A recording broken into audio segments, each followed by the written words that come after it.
I will now introduce you to Jamie. Jamie's actually been a part of the Deague group and the Deague family for a long period of time. He's been a tenant of ours at 1 Queens Road and a part of our APSO team there. And he's also worked with a lot of our key staff, executives and management in the Deague group and all our associated businesses. So it's been a fantastic help for us in the leadership part of our business. So he's got over 20 years experience in the high performance of leadership across a broad range of industries. He works with key CEOs, executives and government leaders. His particularly focus has been technology, and he's sold his first business in the early 90s, and he's helped a lot of other tech businesses throughout the period. So I'll hand you over to Jamie now, who'll talk us through how to pivot in a crisis. Thanks, Jamie. Thanks, Jono. I'll start sharing the presentation for everyone as well.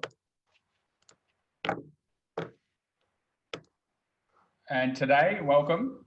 And we're going to be talking about how to pivot in a crisis. And most importantly, I think for you, we're going to develop a formula. And this formula you'll be able to apply immediately. We'll talk about some people and some resources that I suggest you can turn to, and have some practical takeaways that you can absolutely implement and take your business forward. So let's talk exactly about the agenda. We're going to explore what is a pivot. I think that's an important place to start because it gets used ubiquitously and interchangeably with innovation, with product augmentation. And really, whilst they have a relationship with pivoting, they are not pivoting as defined by Eric Ries, who first coined the phrase with regard to startup and business. We're also going to talk about what it's not. I think that that's also powerful in terms of setting some boundaries around pivoting, and it also gives you access to using it in your business immediately. Of course, there are some myths around pivoting, and we're going to talk about what I see as the 7 key myths that I guess are recurring and repeated themes, not only in the last 6 months, but really over the last 5 to 10 years with my clients. And most importantly, what are the myths and their relationship with the realities? So not only am I going to cover the myths, I'm going to give you some counter realities that you should focus on as part of your pivoting strategy. We're going to talk about pivot readiness and what that is as a state and what relationship that has with your business.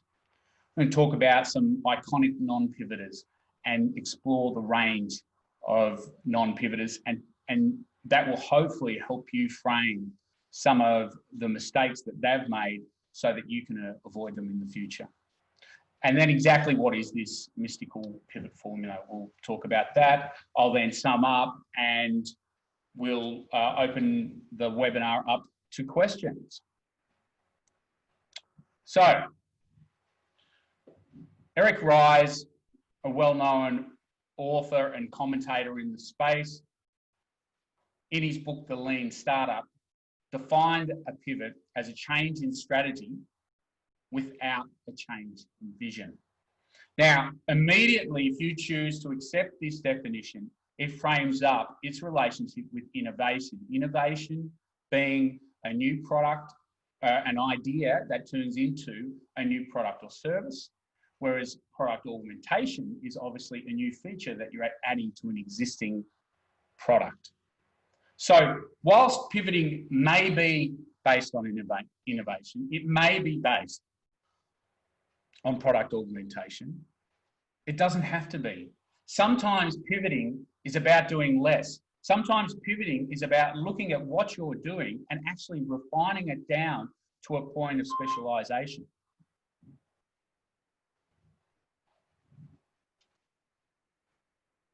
So let's talk about some famous pivots. Now, I doubt many of you have heard of the online game called Game Never Ending, but I'm pretty sure you've heard of Flickr. Well, Game Never Ending was its original form. And what they discovered was they had an aspect of this life cycle game where you could upload photos. It was one feature in a host of a much more complex ecosystem, much more complex game. And what they decided to do was refine to what we now know as Flickr. Suzuki, I think is worth mentioning because obviously it's over 100 years old and pivoting is not new. Suzuki originally made weaving machines and then they lent into their engineering skills. They looked at the consequences of the war and they decided to do motorized bicycles, which then turned into motorbikes, which then turned into cars. Instagram was originally just a check-in app, much like Foursquare was around 5 to 10 years ago. You would check in with Foursquare when you went to a cafe. Instagram started up like that and obviously has evolved into this unbelievable social media tool. Groupon started its existence as The Point. The Point was a protest site or a site where you would put up online petitions in order to get support for a particular point that you were trying to make. And what they did was they recognized there was a business opportunity in this. And I don't know about you, but Groupon's first product was a 2-for-1 pizza voucher to the pizza store below where they were operating. And, you know, who would have thought that that then meant it would burgeon into the fastest billion-dollar revenue business ever of all time. Twitter was originally called Odeo being a podcasting site, and now obviously become Twitter, a social media tool. PayPal was actually originally used in the Palm Pilot and for Palm Pilot to Palm Pilot payment transactions. It's obviously developed into this much bigger ecosystem of payments now and is, you know, threatening the banks. YouTube again was originally a much more complex, larger ecosystem of dating. And what they found was, although the dating was based on obviously video uploads, people were starting to upload many more videos beyond themselves talking to camera and talking about themselves and their characteristics. They started uploading videos of interest on a suite of things and now become the behemoth YouTube today. Verve Clicquot, I thought was worth mentioning. This is a 200-year-old pivot. It's certainly one of my wife's most admired pivots, as I'm sure it is for many of you out there. When Madame Clicquot took over in 1805, she was the ripe old age of 27. She was a female. There was the Napoleonic Code in place, which meant women were not allowed to own a business or vote or participate actively in commerce in any way unless they were a veuve, unless they were a widow. Between 1805 and 1810, there was the Napoleonic Wars and there was basically no trade, not unlike right now, very limited trade. And what Madame Clicquot did was she then started to set up some relationships and started to refine what she was going to offer. She looked at the suite of products that they had and the suite of businesses from textile to banking, some other trading, and then of course champagne. And she decided to again refine, not add complexity, but actually reduce and focus on champagne. Madame Clicquot in her lifetime invented vintage champagne as a pivot. She also invented rosé champagne, and she actually invented Ridley, which is the clarifying of champagne. Now, she 50x'd her business in her lifetime and she pivoted a number of times, but it started by actually refining down to absolute focus. And that's why it's important for you to understand that pivoting is not just about big ideas. It's not about new innovations. It's not about this huge emphasis on just the flow of newness and new ideas. Sometimes it's about refining down. Sometimes it's about ideas, but not always. It's also not just for startups. Obviously, I've just been through a couple of examples there. And granted that the startup is well positioned to take advantage of pivoting because culturally, they're in the mindset. The leaders are in the mindset. The culture is in the mindset. They're almost expected to come up with a pivot. They don't always, and we'll go through some of the famous non-pivoters a little bit later. But I would also argue that seasoned business and seasoned business people are almost better positioned for a pivot because they've got infrastructure, they've got business experience and acumen.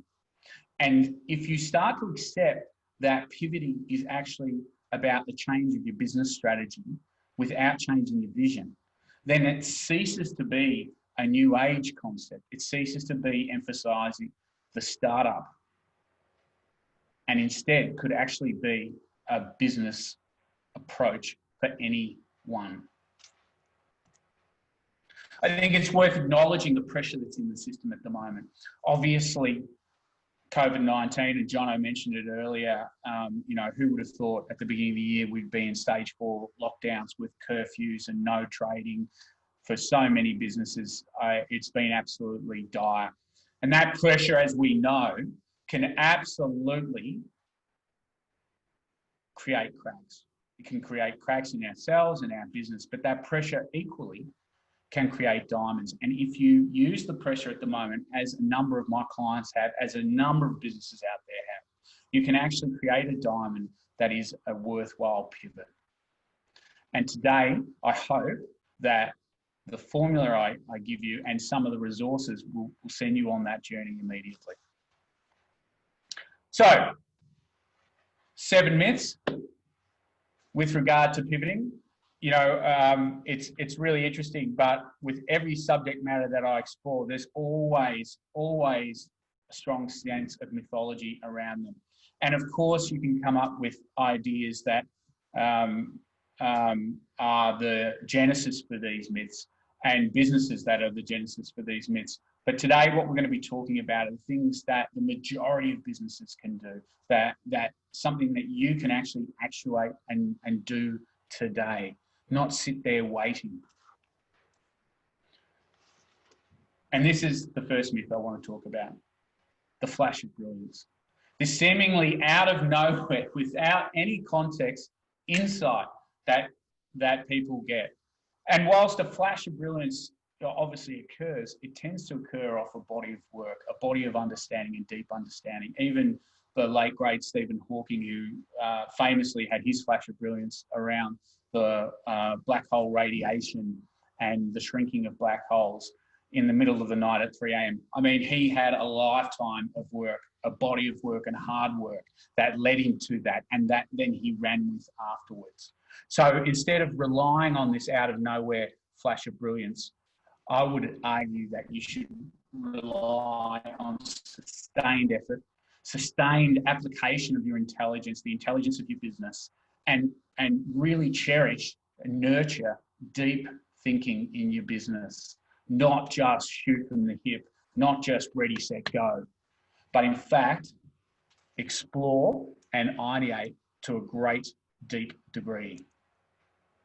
Myth number 2, huge sudden internal shifts. If you've ever been in a board meeting where one of the directors says, right, we've got to change everything. We've got to absolutely throw out what we've been doing and start all over again. And we've got to have these huge seismic shifts within our business if we're going to respond to that, to the market environment, to the economy, to whatever. Now, whilst shifts are important, huge seismic shifts can be exactly that. They can be like earthquakes, and they can equally damage as much as they could potentially help. Instead, I would argue incremental shifts are far more powerful. Internal pivots. Look within the business. Do analysis on your profit centers. Do analysis on your efficiency. The Japanese famously coined the phrase Kaizen. Kaizen, this notion of continuous improvement. Toyota made it famous with their Toyota way. And it is about the incremental as opposed to the seismic shift. And with the formula and some of the resources I'm going to go through a little bit later, you'll see that there's actually a way you can comprehensively audit your business internally to look at where you can create greater efficiencies and internal pivots to make your business more profitable.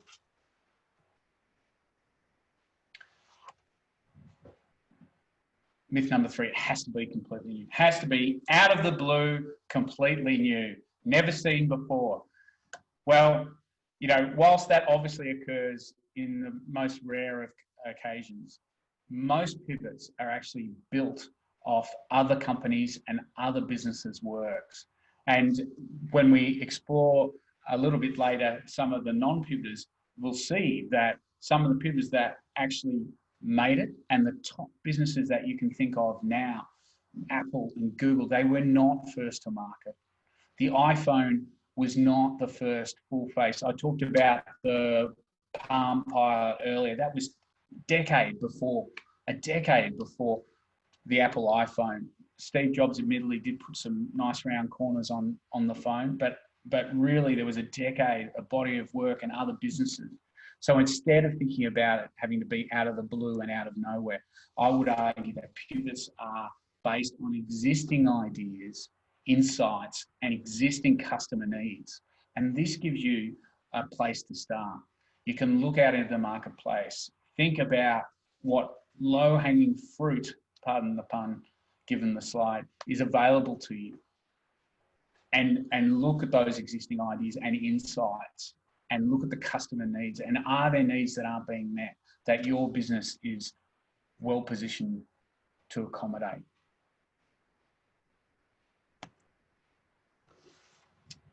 You have to be the first to move. First.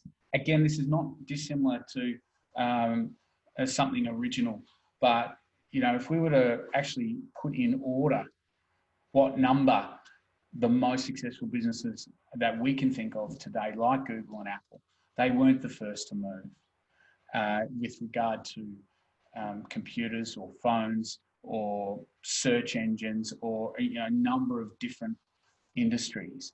And whilst being first to move plays to a type A personality, an alpha male or alpha female, yep, I've got to win sense, it actually, in the history of pivoting, in the history of business, doesn't necessarily work out. In fact, 30 years ago, you were advised in old school marketing that an initiator was an advantage. But today, with the speed of technology and communication, things can be mimicked, things can be copied and improved very, very rapidly. So instead of thinking about being the first to move, think about making incredibly smart moves. Think about being super mindful. Think about making the move that outwits the opposition, not outpaces them. All we need is ideas. There tends to be a massive focus on idea generation and the flow of ideas, and this notion that pivoting is based on that. And as I talked about earlier, if you accept that pivoting is actually a strategic shift and that a subset of it is ideas, a subset of it is innovation, a subset is product augmentation, but there are other subsets like continuous improvement and refinement and better focus, then you don't need to rely so heavily on these new ideas flowing through and this constant well of ideas.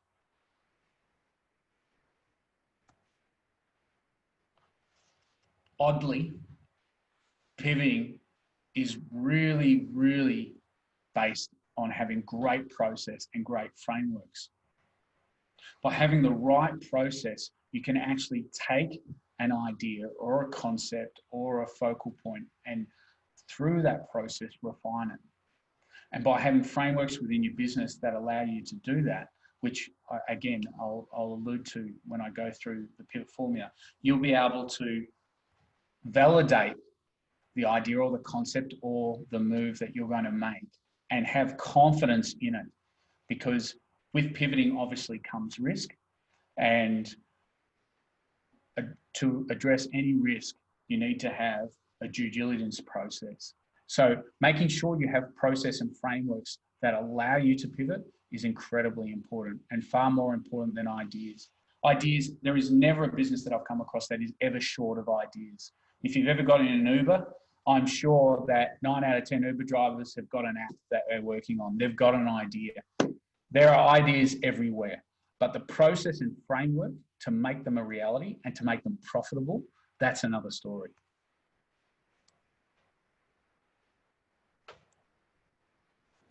Myth 6, we just need a big insight. This is a classic marketing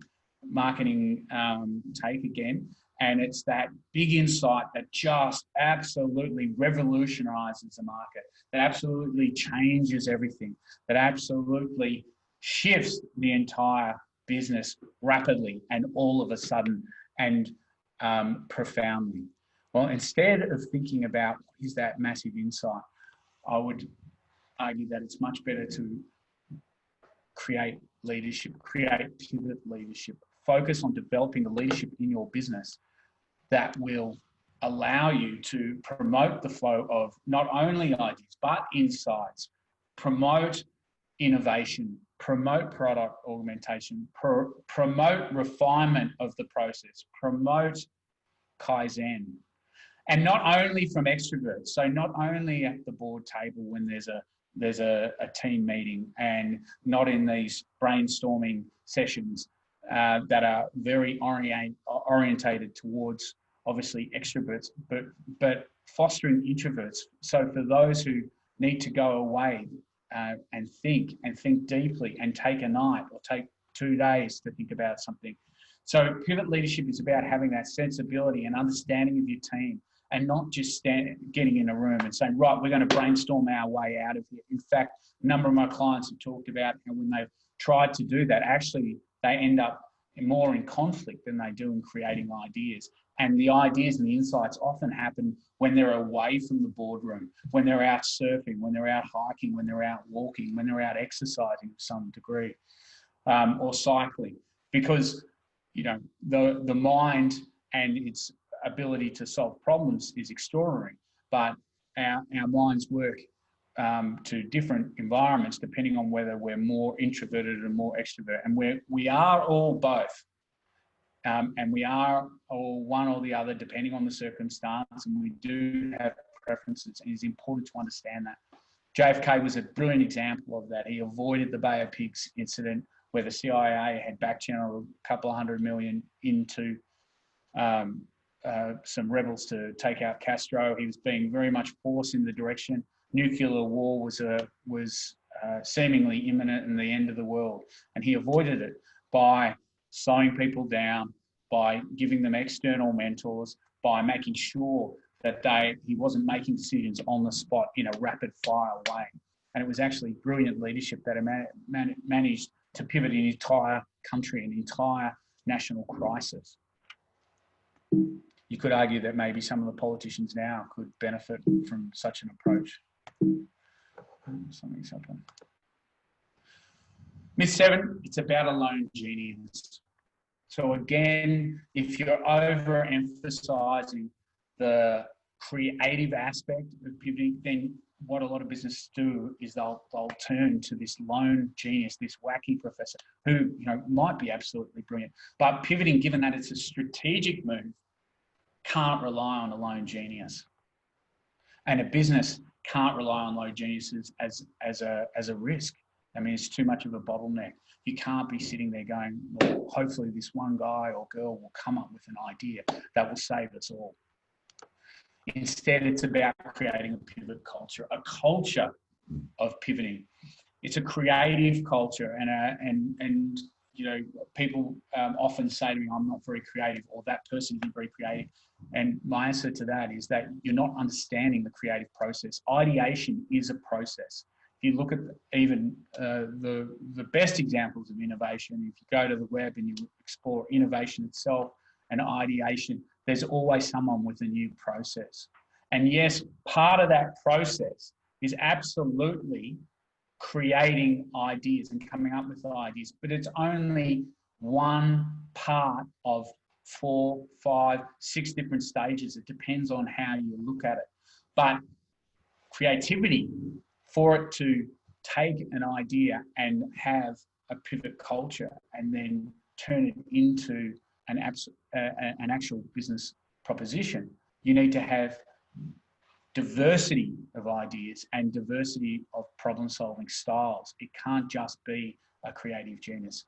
You need to have people who are great at expanding on existing ideas, people who are prepared to refine and look and analyze and improve, and then those who are able to look at the risk, look at the costs, look at the budget, look at the restrictions. You need all of that working together in order to create a pivot for your business in a sustainable way. So quickly, we'll just talk about some of the non-pivoters. Xerox, obviously everybody knows Xerox. Few people know Xerox actually created the first PC, but they thought that it would cannibalize their printing market. Yahoo were 100 times bigger than Google when Google entered the marketplace. Yahoo refused to pivot from the media revenue focus, and Yahoo took over. Atari, I mean, who doesn't remember having an Atari growing up? They were iconic and they were innovative when they first came into the market.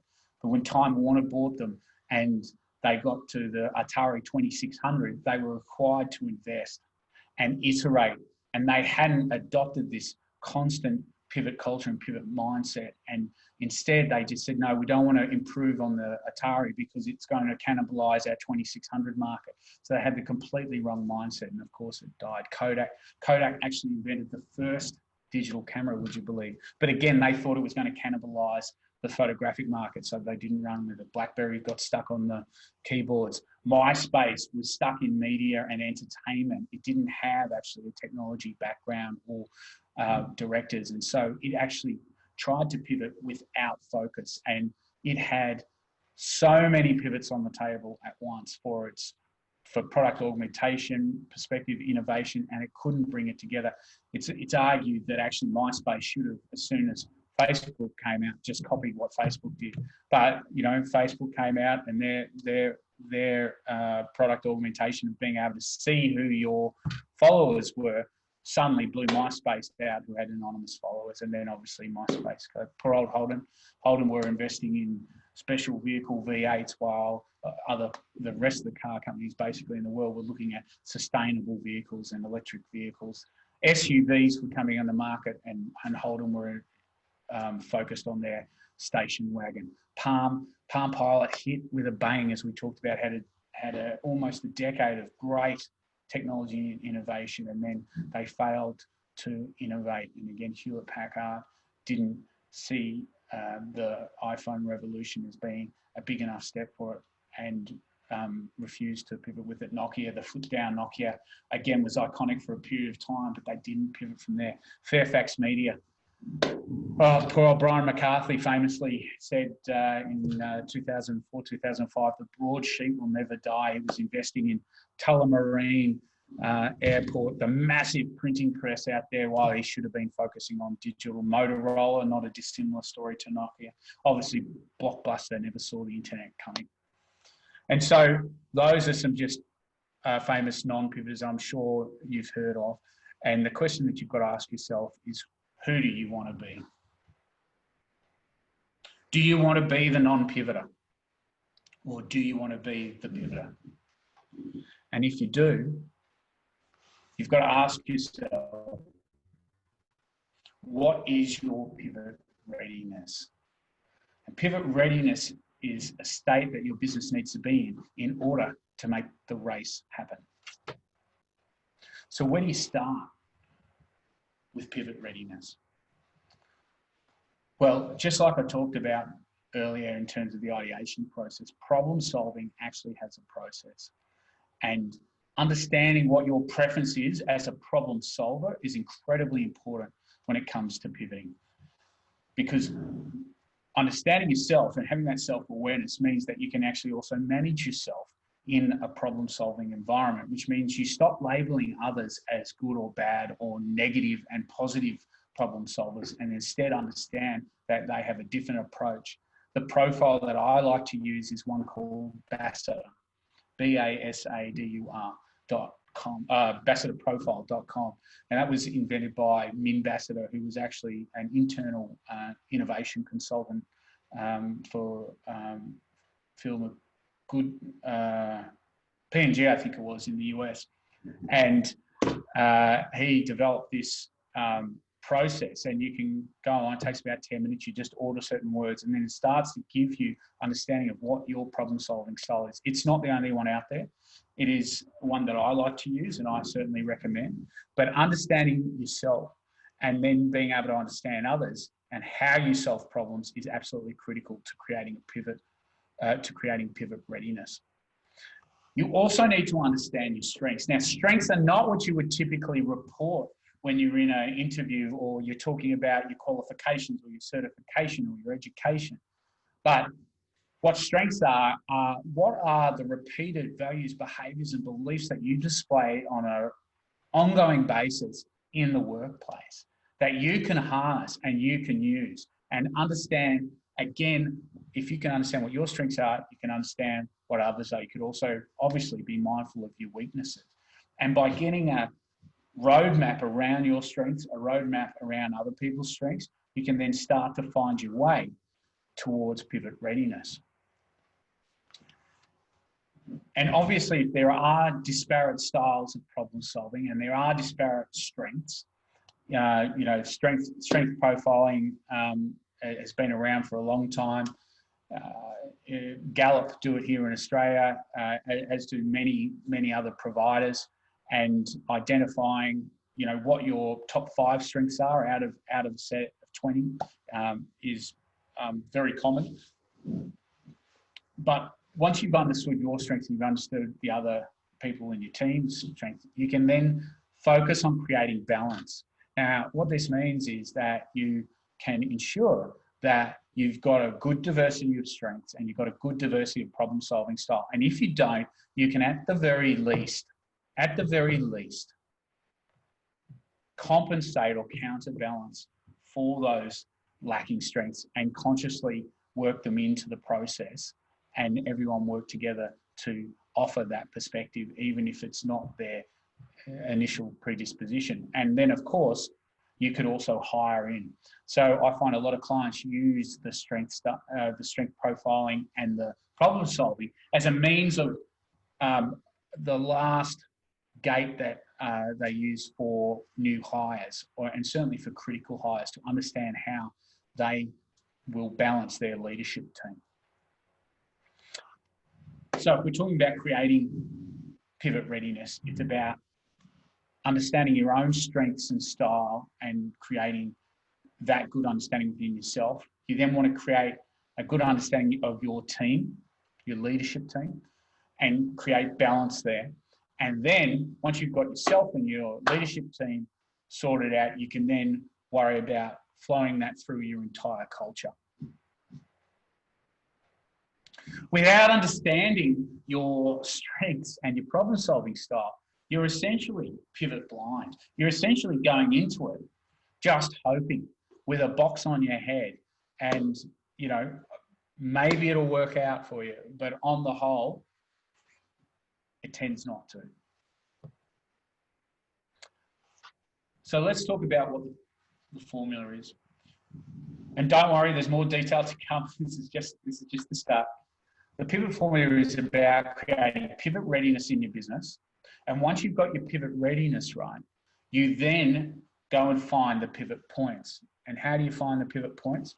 Well, so as we've talked about, it's about having a process and system and frameworks with regard to pivot readiness. So you need to have those in place. You need to have a pivot leadership team.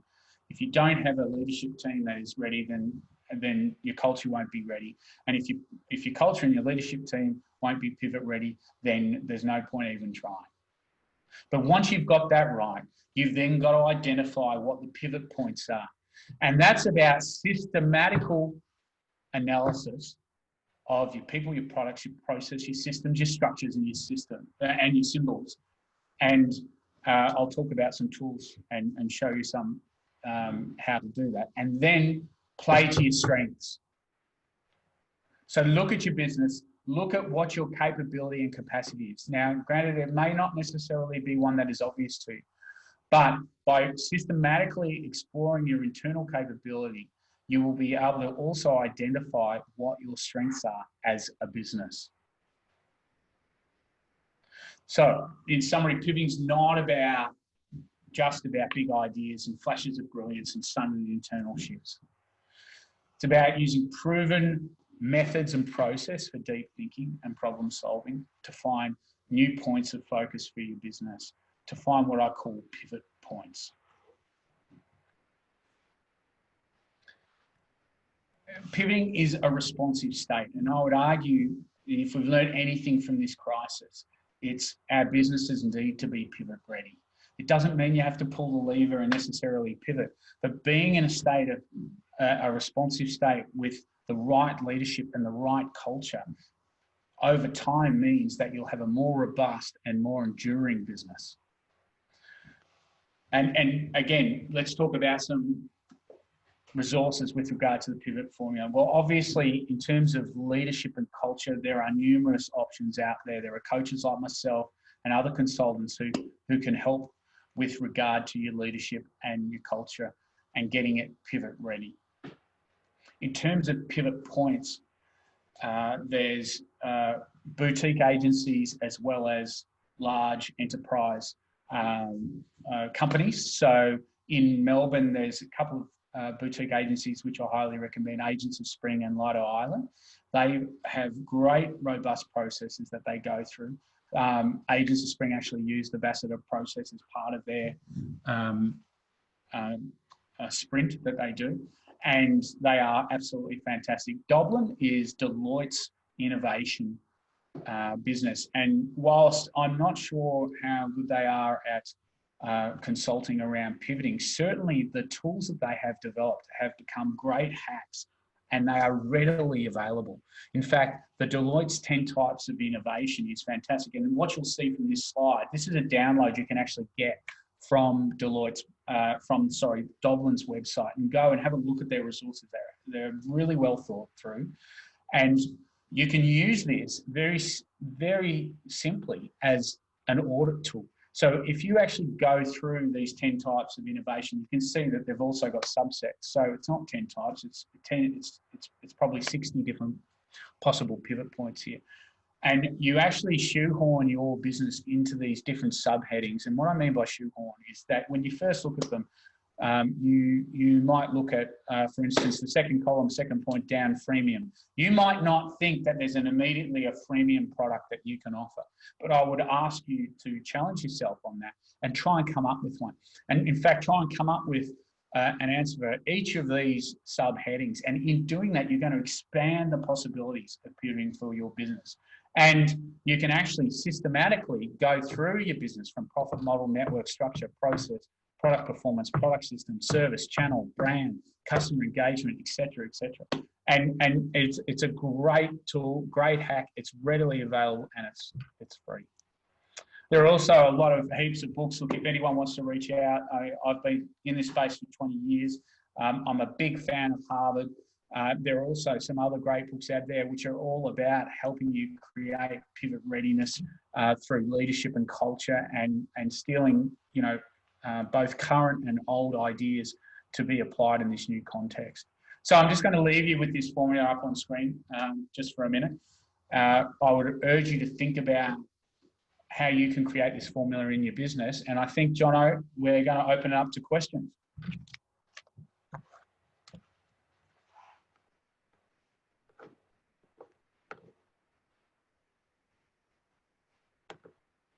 Jono? Hang on a sec. All right, I'm unmuted. I think Christina might just undo my video as well.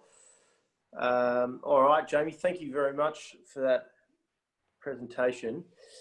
So first question is actually a question for myself. We've got a few other questions in there, but in regards to timing, what type of time would I put to pivoting in this current circumstance now? Obviously, there's a lot of things happening in the world at the moment with COVID, but like, how much time would I allocate to my business and to my staff to say we want to focus this much time on actual pivoting at the moment? So in a call it out on a percentage base of things. Yeah, well, it's a great question. I suppose there's two ways to answer that. Google famously coined the time Google time, where they allow their employees 20% of the week to explore innovation and iteration. And I think that, in their context, that of obviously a platform-based business, that makes sense. But the reality from a business sense is it depends on how much restriction and income loss and pressure there is on your business right now. So some businesses have experienced a softening, 10 or 20%. Some people have halved their revenue.